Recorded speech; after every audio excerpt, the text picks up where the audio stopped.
Now, you talk about the RoCTheMic Podcast. Talk about it. And you say it's purposeful. Where does it start at? What was the idea? When did you execute? It was basically like a 2-year process. Mm-hmm. It started out as an idea, excuse me. Absolutely. My shout out to my co-host, because it's not just me.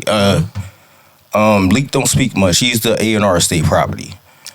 Twin, she is the official twin sister of Emilio Sparks. We all know who Emilio Sparks is. Mm-hmm.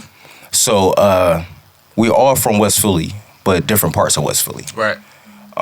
Me and Leak went to high school together, University City High School, and we was in high school around the time of the golden era of Philadelphia, I must say, when state property was on fire.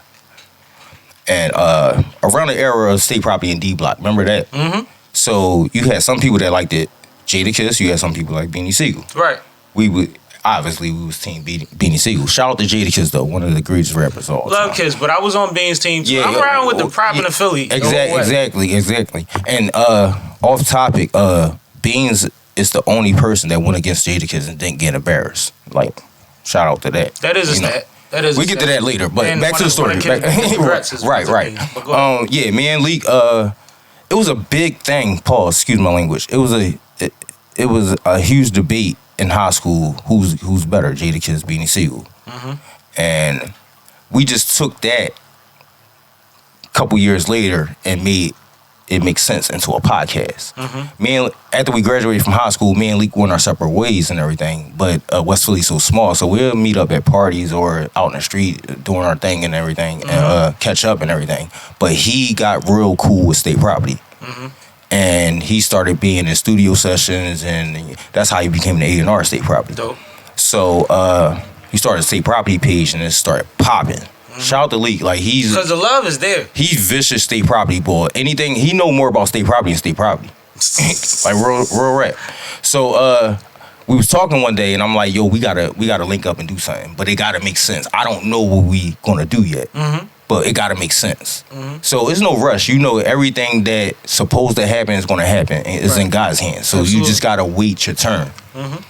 And one day it clicked. I'm like, we should just do a podcast, but do it in the form of like a first take undisputed. Like it really. Remember when Shannon Sharp and Skip went through that thing, and I'm like, yo, imagine we do a debate podcast just like that, but respectfully. Like men, we're not gonna disrespect each other and get to blows and everything, but we will talk about what we passionate at, which is Rockefeller. And I thought about it. I'm like, I need to be more organized. And I'm big on female empowerment. So I'm like, two dudes talking. I'm like, that's good, but we need the moderator. Right.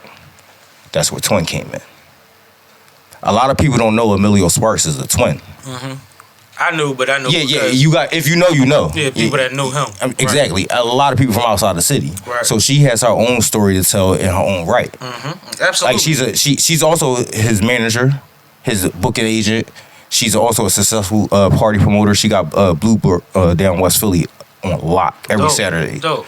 And she's successful in her own right, and she's coming out to the world to tell her story. I think that's awesome. Yeah, so it all made sense. I didn't want to make it about me because who am I just to come out with a Rockefeller podcast? You get what I'm saying? Nigga, you see I said I had mixed emotions. You know what I'm saying? So I wanted to know who died Judah Golden Child. Adding Leak to the mix. Adding Twin to the mix.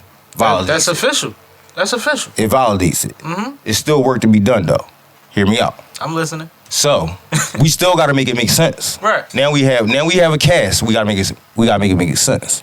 So what are we gonna talk about? Just Rockefeller stuff? That's the past.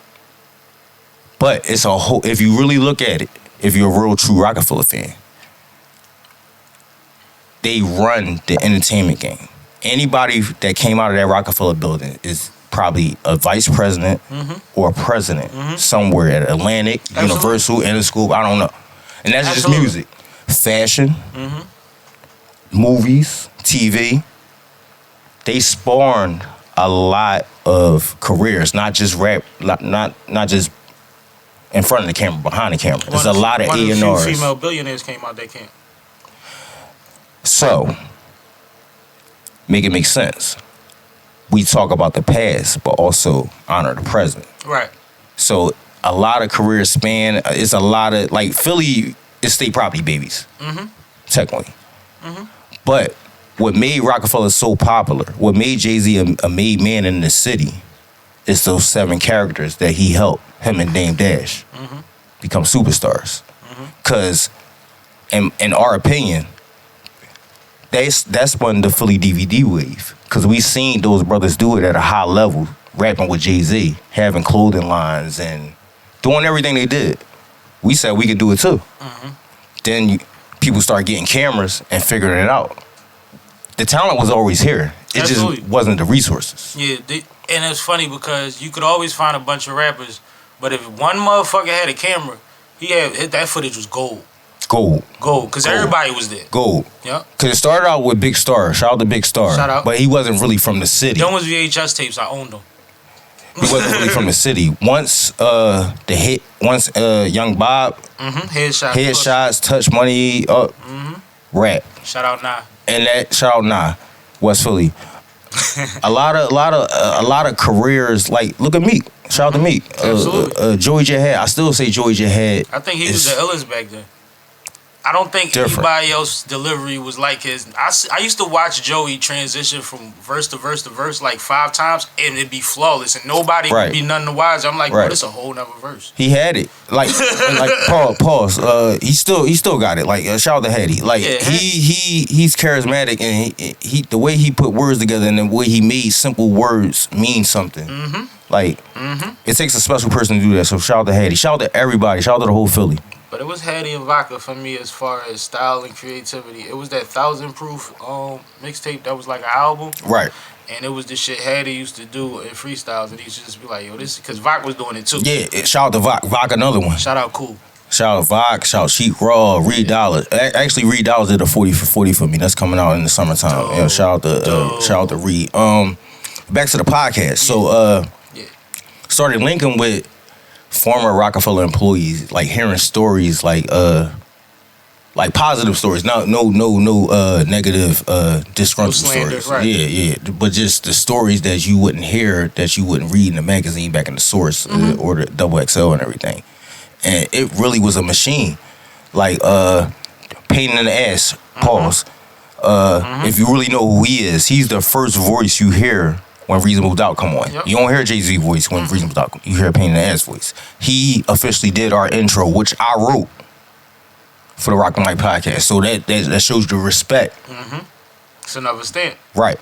So we got it together. Of course, our first major interview was Emilio Sparks because we had the cheat code.